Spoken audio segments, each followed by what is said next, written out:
Tonies! It has been so very long since we have seen each other. I am delighted to be back with a special 3-part series brought to you by Three Tones and the Truth and Crawford's Metal Detecting. Now, this series is going to be a little different. It's going to be 3 parts. The first part is going to be about how you research sites for metal detecting. The second part is going to be about going out for the day and detecting. And then the third part is going to be researching the finds that we discover on that day that we are out detecting.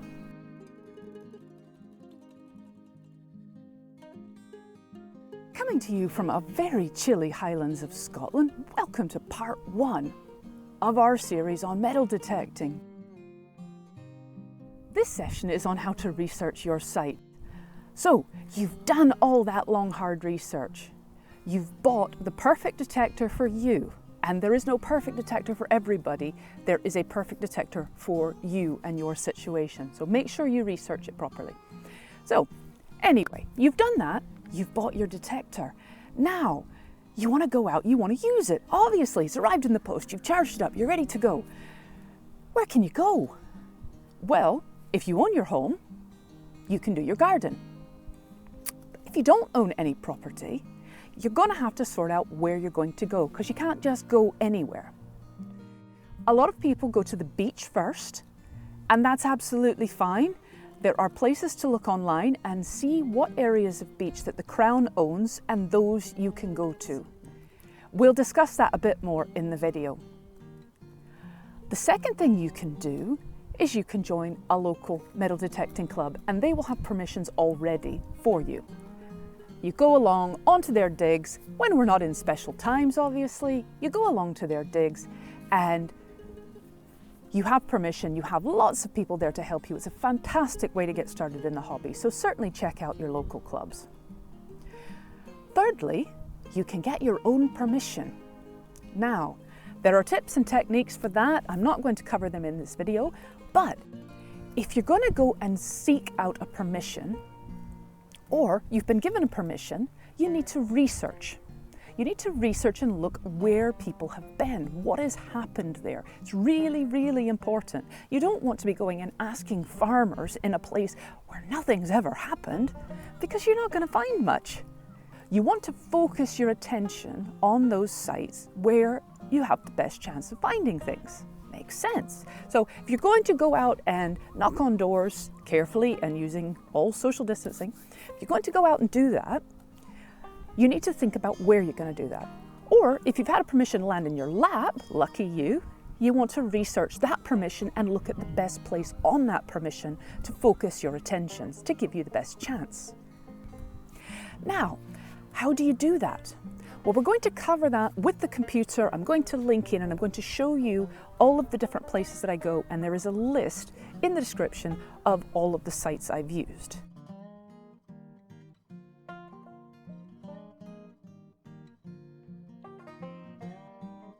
One of the first places that people in the UK take their new metal detectors is to the beach, because large portions of the foreshore are owned by the Crown. Now, in Scotland, you will need to look at this website, which is the Crown Estate Scotland website, and as you can see on screen, it will give you a very vague outline of where the Crown own. Now, they own just under 50% of the foreshore in Scotland, so there is a good quantity of beach that is owned by the Crown. That is from the low water mark to the highest high water mark. That is the area that you can detect, barring any other things like military occupation or leases out to other companies by the Crown, therefore the land becomes inaccessible.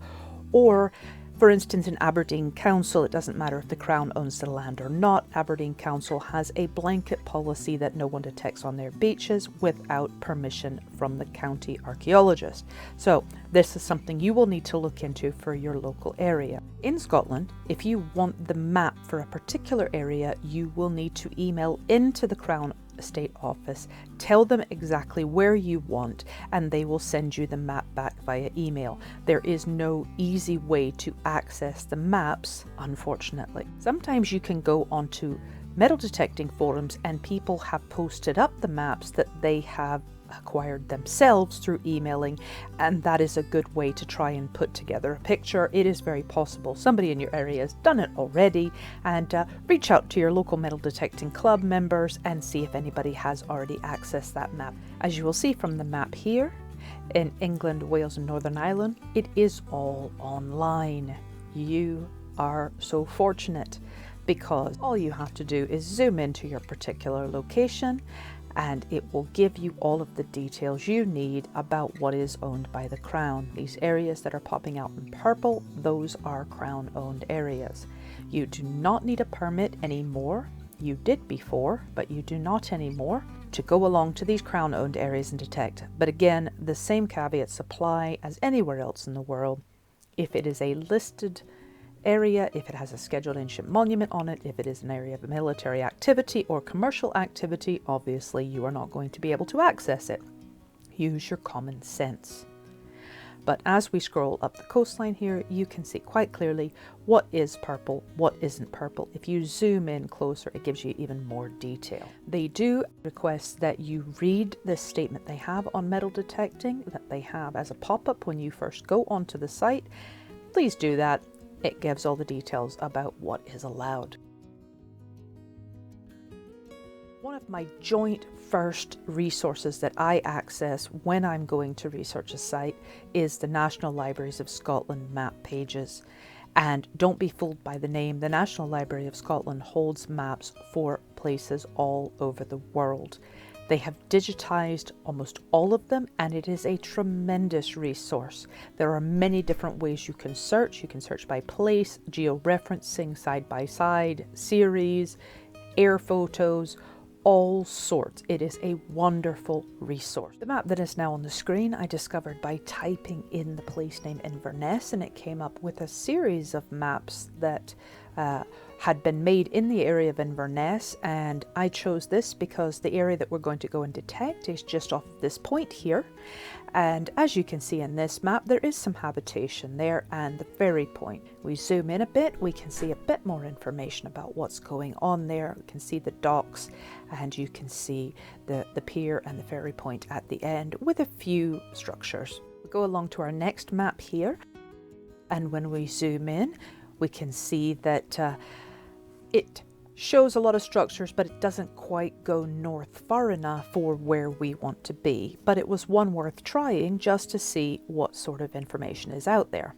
We go on to this next map, and again, it doesn't quite go to where we are looking at, but it does get very close, and it does actually talk about where the docks are. It shows the structures along the river, and it does show up here at the end the Thornbury Pier, so that is moving in the direction we want. This is a much more modern map. It will give you a lot more information about what there is to see in the towns, but if we go along the river, we can see where the river ended. It will have things on there. It will show sort of what structures there are, and again, our area is slightly off the map, but it's always worth a look to check them all. This map, again, we're moving back into the 19th century, and it is showing the area that we are looking at. The landscape is quite different, but as we zoom in, we can see that there are structures in the area that we are looking at. So again, it's telling us human habitation is there. It's got the pier on it, where there are piers, where there are ferries, people are getting on and off boats, they're dropping stuff, they're loading things on and off boats, they're dropping stuff. So this shows us that that area was active in this time period. There are structures there, so there is a hope for us to actually find things. You can see from this map that there are quite a lot of areas of land marked out that aren't currently in the modern river because of the works that were done. So all of this stuff was dredged out. But it was quite a complicated area to access, so there would have been run-agrounds, there would have been possibly shipwrecks, who knows, but be interesting to have a look when we go out on the day. Now, this next map was one that I found by accident. I had never seen it before and I was really excited by it. I found it in the list of the maps for the city of Inverness, and what makes it terribly exciting is, number one, it is a 17th century map, but it's these structures that are here out towards the area that we're looking at. Now, it is possible that this pointy one is Cromwell's citadel, and we do know where that is, but it does show that there are structures in the area all the way back in the 17th century, which is quite exciting. There were people in this area for a very, very long time. That's what's important. The other thing that we should note on here is that the bridge that we show in our videos is just across here, and if you look at the land on the other side, there is absolutely nothing going on whatsoever. So we know that at this time in history we will not find anything previous to sort of the 17th century if we're looking for modern type finds.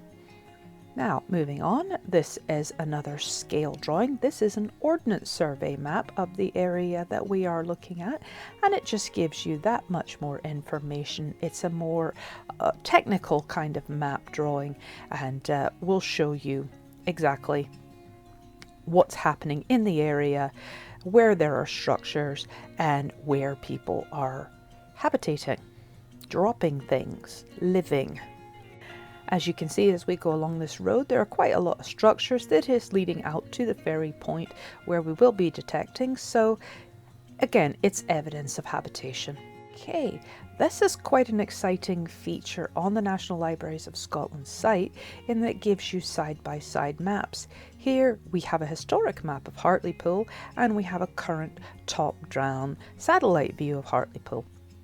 And you can actually compare. If you will notice the cursors, they match up to each other. So when we put them on a structure on the current map side, of the current view side, it matches up to the historical side, and you can compare the two and try and figure out where you are much more easily because of the cursors that match up the two sides.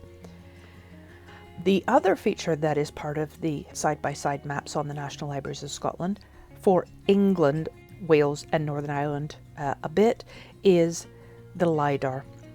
Lidar is a tremendous resource. It allows you to see what's happening underneath the ground as opposed to what is currently visible on the ground. And as you see from this map of Hartlepool, even as we move inland, there are things topographically, there are remains of structures that are turning up in the Lidar that don't show on the maps. Now, unfortunately, there are big chunks missing. Most of Scotland is missing, but for the areas that there is Lidar for, you can see the information that it will give you is fantastic. So please check out your area on the side-by-side maps and see if Lidar is visible. When we go onto this other side, we can also change this map for different modern maps so that you have a way to compare, and there are many different drop-down menus of selection choices that you can make, so you can compare the two maps side by side from many different time periods to give you more information about the area that you're looking at.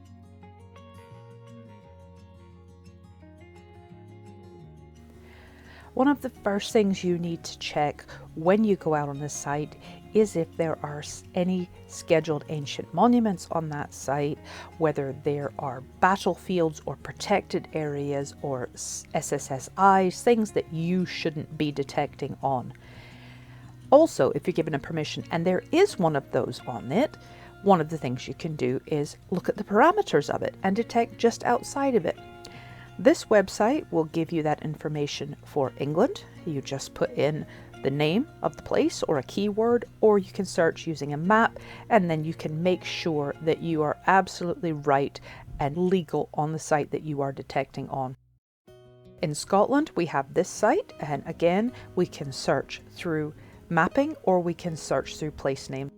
It is very, very important that you make sure that you are not detecting on a site of historical scheduled significance, because those are nationally important.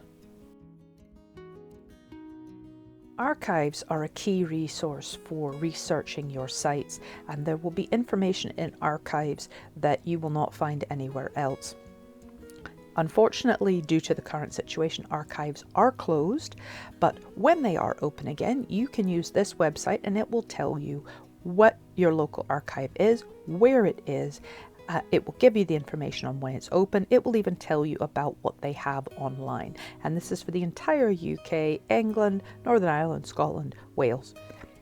Put your information in, see what's there for your local archive. So, local archaeological societies are tremendous sources of information. This is my local archaeological society, whom I am a member of. I am in good standing with, and actually have had permissions because I choose to work with them.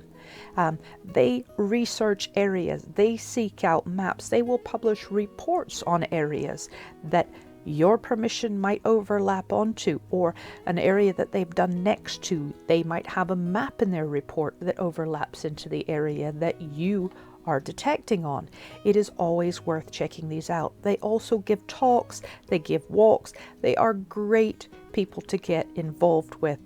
Let's mend this rift between archaeologists and metal detectorists. Let's work with them if we can. Now, some in your area may be hostile, certainly mine is not. As you can see, they have done quite a lot of projects in my area, and they will have done an archaeological report for every single one of those, containing maps, containing information, containing archaeological digs about the site and the surrounding areas. Tremendous information, and if we can work with them, you get access to places you might not otherwise get access to. As you can see here, they've done historical routes to the Highlands. Again, where people are moving, they're dropping things. That's where the people are. That's where you want to be. These are great resources. Check online, see if you have a local archaeological society, and see what they've been up to. Another resource to use is aerial photography. This is the J.S. Bone collection. It is on Canmore, which is an archive in Scotland for Scotland. It doesn't help the other countries in the world, but you will have something similar. And J.S. Bone was a chap named Jim Bone. He was an archaeologist, but he also had his own plane. And his hobby was going out and taking aerial photographs of our local area in all different climatic conditions, all sorts of different atmospheric conditions, and getting the shadows and trying to discover new archaeological sites.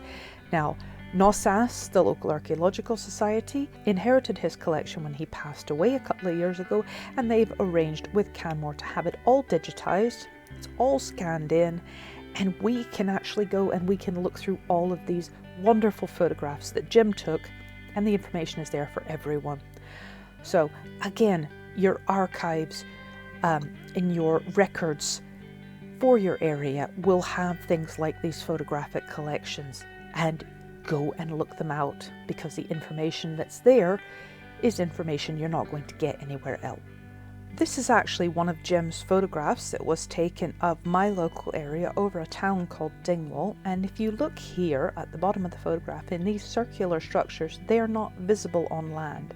Now, what they are, I don't know, but this is an example of the information you can find out from aerial photographs, so it's always worth going and seeing if there is a repository of aerial photographs, especially if it's accessible online, because that's something we can do in these challenging times, and the information that's there is, again, information that's not somewhere else. These sites that are going to show up in aerial photographs can be sites that are before history was written down, so you're seeing ephemeral traces of previous societies that, you know, who knows what you might find. You're going to find a bronze axe. This site is an archaeological research in the community project, and again, they are doing the same sorts of things that Nosas is doing, but they're publishing information. They are giving talks, they're giving walks, they're involving the community. So this is two organizations in my local area that are both doing the same thing with regards history and archaeology, and are completely willing to have detectorists on board working with them. I'm quite happy to give them my finds for their archives, because I don't need a bunch of stuff sitting on my shelf in a box. I'm happier that it's actually being used to inform our knowledge of the area. And that's why I like working with the archaeologists. But again, even if you don't work with the archaeologists, their websites will contain information that is a key resource that you should go and check out. One of the things that you can look out for is things like reviews of heritage at risk for coastal processes. I managed to find this on one of the Archaeological Society's pages that they'd been contributing to it locally, and it's a fantastic review in depth of the coastlines of most of Scotland. Not all, but most of Scotland. There are great in-depth reports for each of these areas that break down the coast in sections and will show you exactly what archaeological remains that there are in that area. And this can incorporate beaches such as that are owned by the Crown. So that means you get access to information about archaeological remains within the tidal zone, which is where you are allowed to detect for areas that you have access to. Unfortunately for us, this one, and see, this gives you all the details of where things are. See, and there are maps that show you exactly where the area of coastline is, and it even gives you markers for where the specific sites that are discussed in the text of the document are. Unfortunately for us, this is the edge of the river at Inverness, and the area that we're going to be detecting is over here, so it is just out of the scope of this project. And unfortunately, when we look at this and we zoom in, which we can't do terribly well on here, Inverness is just out with the line of the project. So I don't have this for the area we're going to be detecting, but it is very, very good for these other coastal areas in Scotland. And there will be something similar in England, there will be something similar in the US. You just need to search online using these terms of, you know, coastal zone assessment survey or maritime landscape study or coastal assessment survey. These are the sort of things that you want to look for to see what you can find about archaeology at risk in the coastal zone, which could link up to where you are able to detect, certainly within the UK. Right, now my number one first go-to resource, well, joint first, between the National Library in Scotland and the mapping is the Historic Environment Record. This is the Historic Environment Record for Highland region, and it is just phenomenal with the information that this is a map page showing you where monuments are, events have happened, listing buildings, conservation areas, historic battlefields, etc, etc, etc, etc. And if we zoom in on any particular area, it changes it, and when you go on one of these very specific little dots, it pulls up these, you click on it, and it tells you all about the particular site or what information that they have. It tells you that there are 7 stony footings of 7 shieling huts, different things about them, exactly where they are, and it will even give you links to Canmore or other areas that have information about it. Now, this is not just for Scotland, though we are very fortunate that Highland Council has a particularly good one.